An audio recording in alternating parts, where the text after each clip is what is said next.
అనగనగా కోసల దేశాన్ని సునందుడు అనే ఒక రాజు పరిపాలిస్తూ ఉండేవాడు. ఆయనకు సలహాదారుడిగా పనిచేస్తున్న కేశవులు అనారోగ్యంతో మరణించాడు. దీంతో కొత్త సలహాదారుణ్ణి నియమించాల్సిన అవసరం ఏర్పడింది. మహామంత్రిని పిలిచి రాజ్యంలో నుండి తెలివితేటలు కలిగిన ఒక వ్యక్తిని సలహాదారుడిగా తీసుకురమ్మని ఆజ్ఞాపిస్తాడు రాజు. కొత్త సలహాదారుడి ఎంపిక కోసం పరీక్ష పెట్టి గెలుపొందిన వారిని కొలువులోకి తీసుకుంటాము అని మహామంత్రి చాటింపు వేయించాడు. పోటీ పెట్టే రోజు రానే వచ్చింది. ఓ 10 అడుగుల లోతున్న ఒక పెద్ద గుంత దగ్గర రాజు సమక్షంలో పోటీ ఏర్పాటు చేశారు.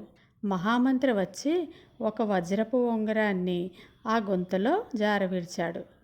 యువకుల్లారా, మీరు ఈ గుంతలోకి దిగకుండా ఎలాంటి పరికరాలు వాడకుండా ఈ ఉంగరాన్ని పైకి తీయాలి.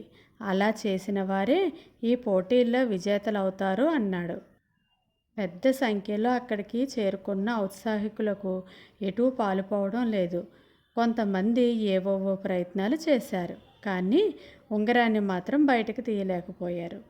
ఇలా కొన్ని గంటల సమయం గడిచాక అసలు ఈ పోటీలో ఎవ్వరూ గెలవలేదు అని అక్కడ ఉన్నవారు ఓ అభిప్రాయానికి వచ్చారు. ఇంతలో ధర్మతేజ అనే ఒక యువకుడు ముందుకు వచ్చాడు.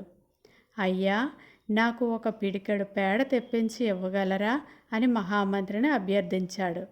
ఆయన సైనికులకు ఆజ్ఞ ఇవ్వడంతో కాసేపటికే పేడ తీసుకువచ్చి ధర్మతేజ ముందు ఉంచారు. యువకుడు దాన్ని తీసుకొని గుంతలో ఉన్న ఉంగరం మీద పడేలా వేశాడు. తర్వాత 2 మోపుల గడ్డిని తెప్పించి గుంతలో వేయించి దానికి మంట పెట్టించాడు. బగ్గున మండిన ఎండుగడ్డి కాసేపట్లోనే బూడిదైపోయింది. పేడ కాస్త పిడకలా మారిపోయింది. అప్పుడు మహామంత్రి అనుమతితో ధర్మతేజ సైనికులతో కుండల కొద్దీ నీళ్లు తెప్పించాడు. ఒకరి తర్వాత ఒకరిని ఆ గుంతలో నీటిని పొయ్యమన్నాడు. అక్కడ ఉన్నవారికి అసలు ఏం జరుగుతుందో అర్థం కావడం లేదు, కానీ అందరూ అక్కడ జరిగే సంగతిని ఆసక్తిగా గమనిస్తున్నారు. ఇంతలో నెమ్మదిగా ఆ గుంత నిండుతూ నీటి మట్టంపై వరకు చేరుకుంది. అప్పుడు నీటిలో తేలుతున్న ఆ పిడకను తీసి అందులో ఉన్న వజ్రపు ఉంగరాన్ని బయటికి లాగి మహామంత్రి చేతికి ఇచ్చాడు ధర్మతేజ. వెంటనే అక్కడ ఉన్న ప్రజలంతా జయ జయధ్వానాలు చేశారు.